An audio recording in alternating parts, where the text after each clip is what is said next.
Welcome everybody.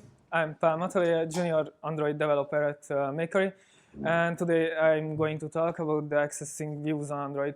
So this is an evergreen topic that has long history because we are defining our views in XML, but we are trying to reach them from Kotlin code in the ideal way. So actually, the thing is that we have to find a proper bridge between the two parts of the UI actually. So that we want to cover that gap. So actually, a lot of developers and frameworks exist to solve this problem and make it better, safer, or faster, but not all of them are equally good.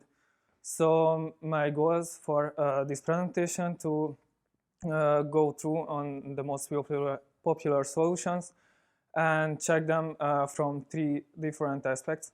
So this is the agenda of this presentation, and we will check the solutions from the past, like from 3 different aspects, like the elegance, compile time safety, and the build speed impact. And then we will dive into the present technologies, like the data and view binding, and at the end I will provide a little sneak peek into the Jetpack Compose, because probably that will be the future of the UI development on Android. So the first one is probably well-known findViewById, but is definitely not so elegant way. It's really verbose, and it's really hard to define the views like this. And it also doesn't so safe, because we are easily get some class castive session or null pointer exception. But the good point is it not have so it doesn't have a build speed impact. So it's ugly and unsafe, but at least it's fast. So the next step is the view injection, but is try to solve the first issue with the findViewById.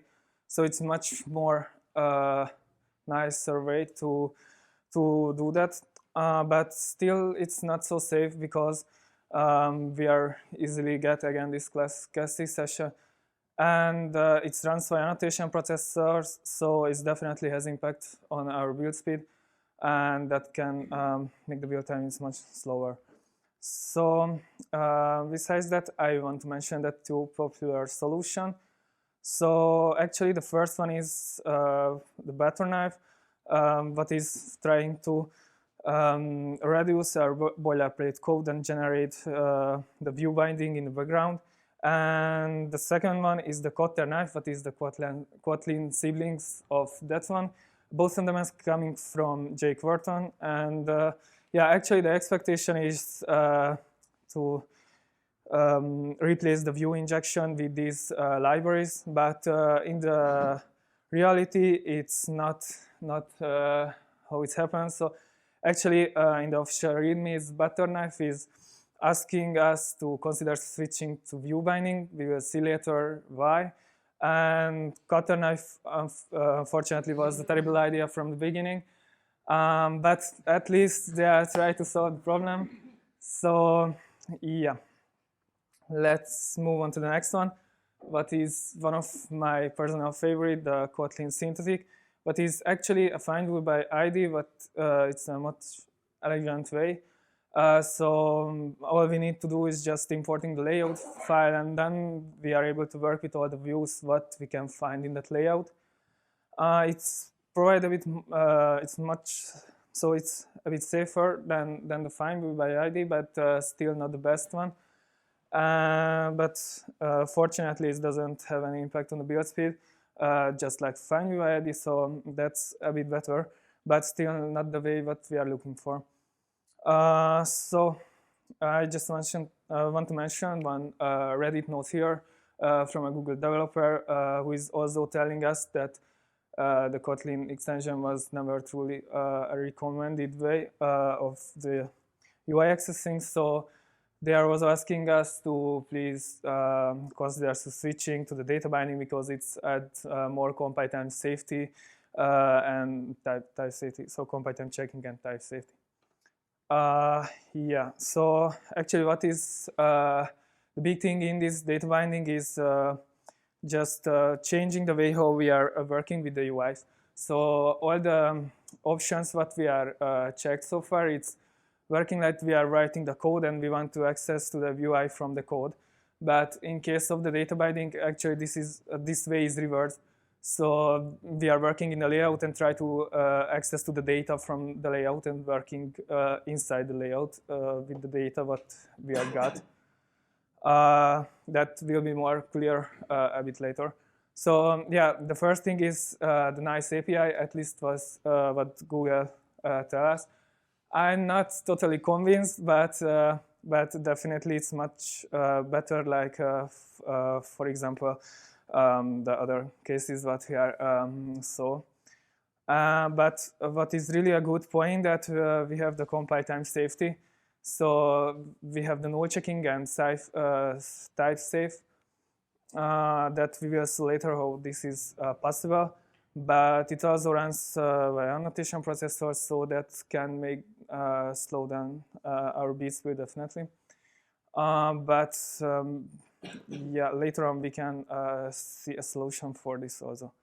So actually the configuration is really easy for the data binding because all we have to do is just enable it in our Gradle file, and then we are ready to use it.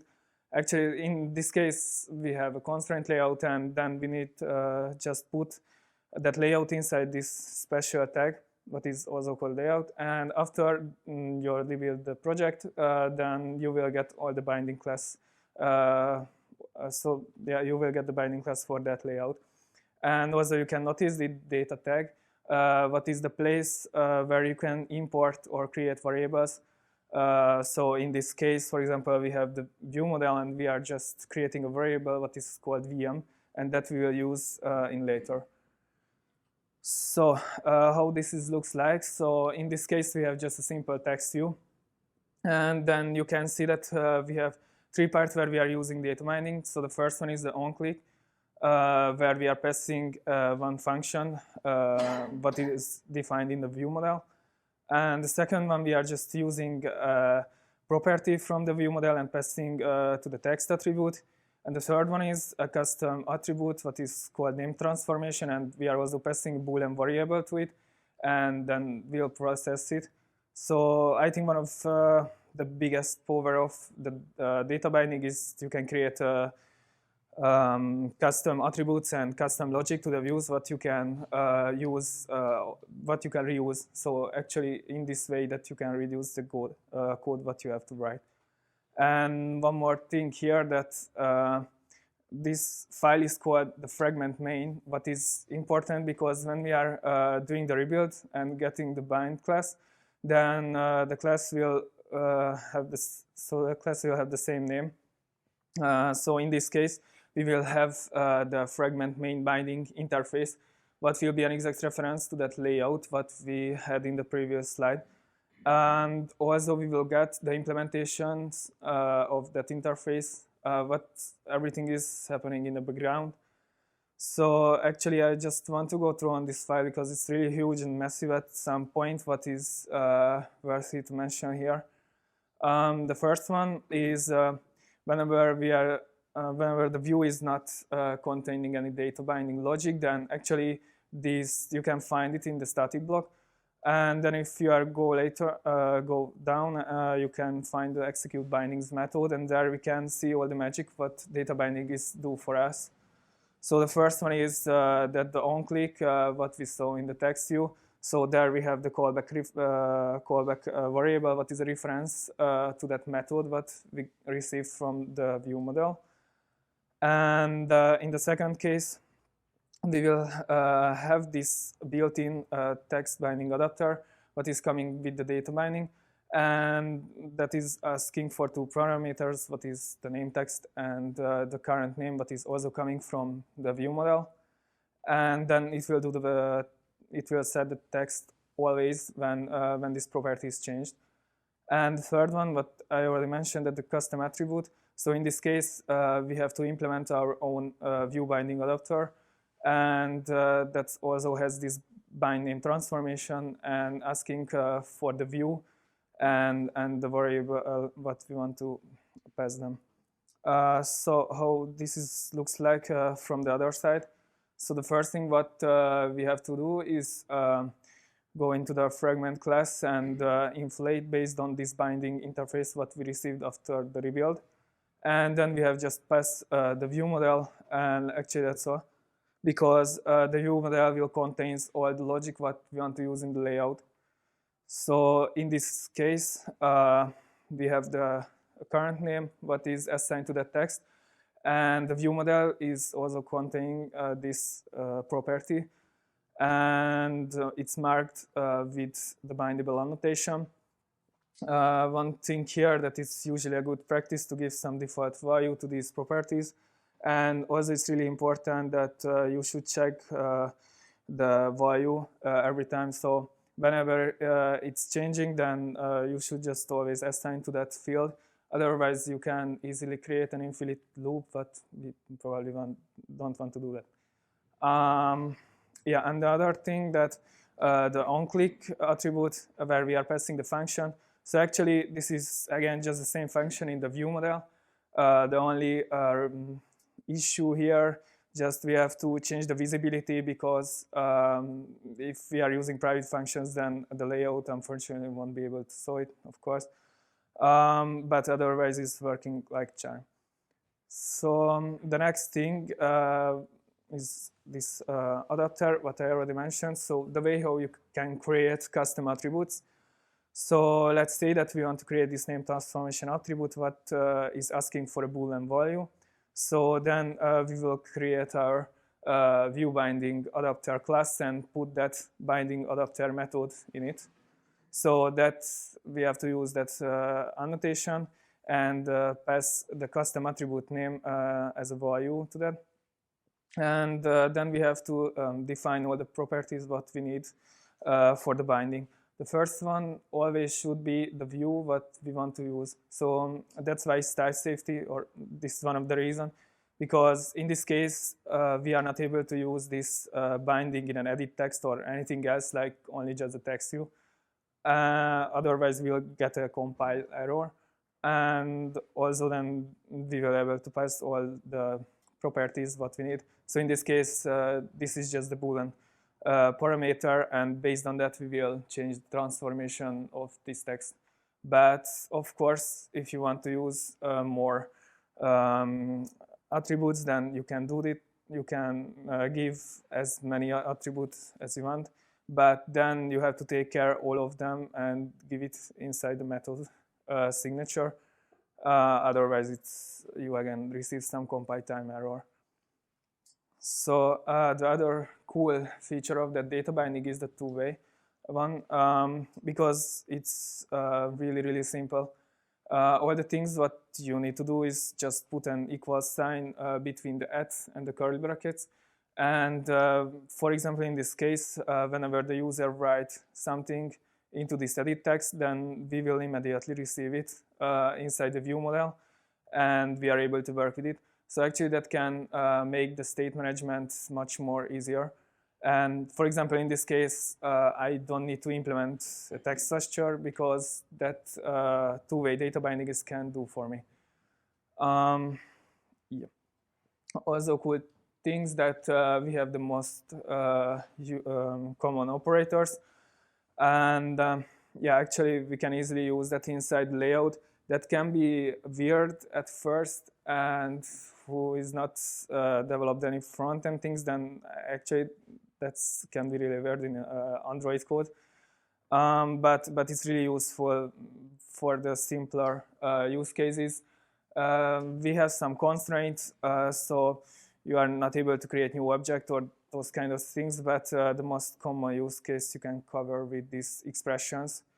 Also some other example that, for example, if we are creating a variable from the user object and we are passing to the layout, then we can easily access to all its properties. And we have no co-asking operator for the null checking, what actually is the same what you can saw in the example under the second one. So in the case, whenever the display name is null, then we will display the user last name. And also, the resource references is working as pretty good. So in this case, the largest Boolean variable, and based on that, we will use the first or the second padding, whatever we want. But also not all the good ways exist in the database. So it's data binding, so it has some downside. The first one, what was maybe the most painful for me, is the Boolean transformation. So whenever you try to create an is-enabled variable, but after the rebuild, you will notice that it's nowhere. So then you will be able to find it without the is prefix and with lowercase. And also in the layout, you will be able to use like this. But that can be really confusing when you are opening a layout and you just saw it in the first time. Also another thing that whenever you get some error or whenever you do some bigger changes, then you have to rebuild your project always. That can be a time-consuming thing, but it can spare some time at the end, because sometimes it can happen that you are using the old binded class what you have, and then you have just clean everything and start it from the beginning. And one more thing that I want to suggest, an article what is written by Mati, one of our colleagues who has more than 1 year experience in the data mining, and he's mentioning a lot of other issues like working with GDK11 or the refactoring issue or the error messages. But it's also mentioning a lot of improvements during this 1 year, and you can get some tips and tricks how you can avoid these common issues with the data mining. And now we are checked a lot of options that what we can do and how we can access to the views, but all of them has some trouble. None of them are able to fulfill all the requirements. And the question is that, do we have a way that we can achieve all the things?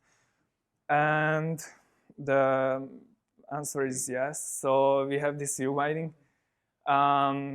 What is nice and fast solutions for the view accessing. All the things, so the configuration is really the same, what you have to do in case of the data binding, but the usage is much more simpler. So you don't need to abuse your layouts. You need just do the inflation in the onCreate function, and then you will be able to access to all the views what you have. The concept is the same in case of the data binding, so that will also generate binding classes for you when you rebuild your project. And actually, yeah, that all the views what you have in the layout, it will be put into that binding class. So it's a great way to replace all your findViewByIds with like this. Yeah, comparing to the findViewById, it's null safety, because whenever you don't have a view in the layout, then of course it won't be there on the binding class also. And it's type safety, because all the views types are defined in that binding class, so you don't need to do the casting, and it's not possible to get the class cast exceptions. Also comparing with data binding, so the concept is similar, but in the good way that we have a faster compilation, because we don't need annotations, and also it has some incremental generations, so it will generate things for you, just only what the things are changed, not all the classes again and again. And actually it's much more easier to use like data binding. But from the other side, we don't have a lot of feature what we have in data binding, so the two-way and the expressions are not available if you are using the view binding. Yeah, so actually the Kotlin helped a lot to improve the view accessing in Android, and that's a really huge progress. Data and view binding is maybe one of the safest solutions right now, but still we have a lot of challenges when we are writing UI. in Android.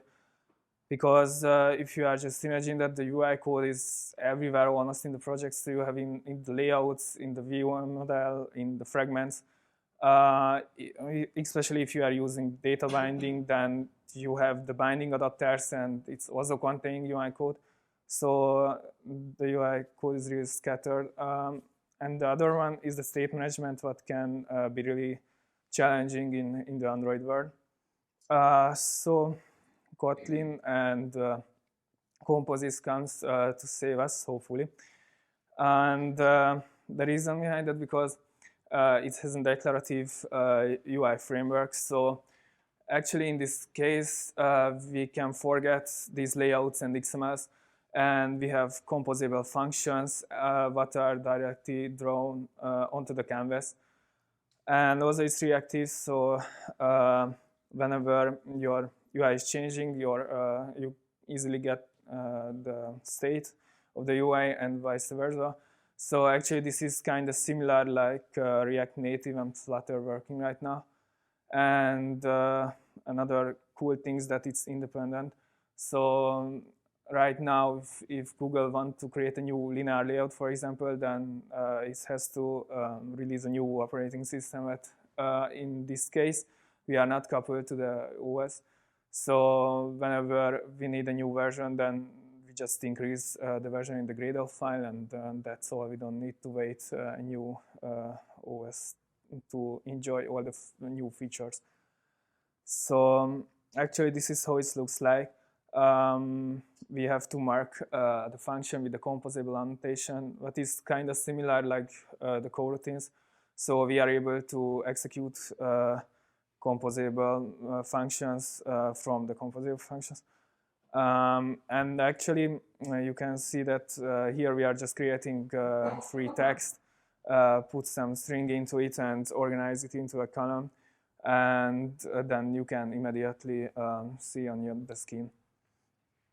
And one more thing, that if you need some more resources, then for example, the previous meetup, Android, so the previous Budapest meetup was, one of the topic was the Compose, the future of the UI development, so that you can check that video, or also in the official Android guide that there exists. It's really intuitive and good one. So yeah, thank you for your attention, and feel free to ask me anything if you have any question.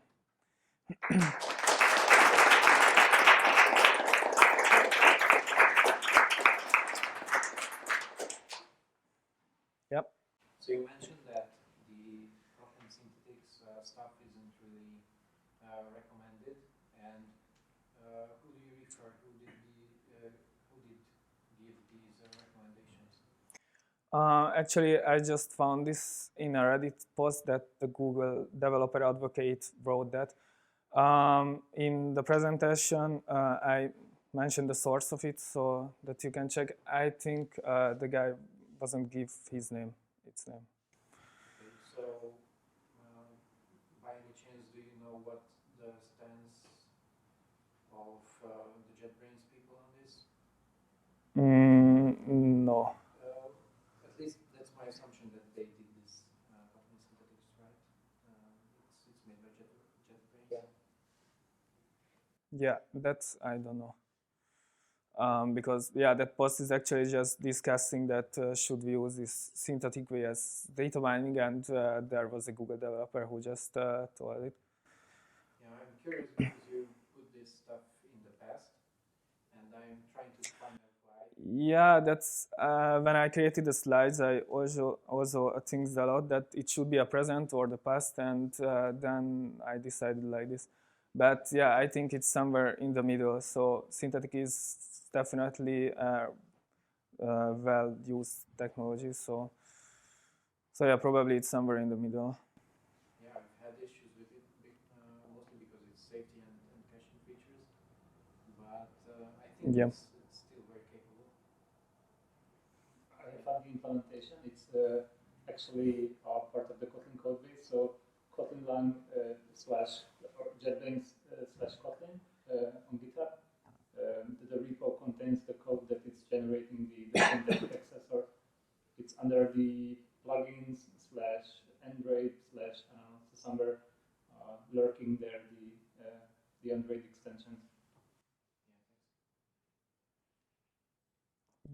Any other question?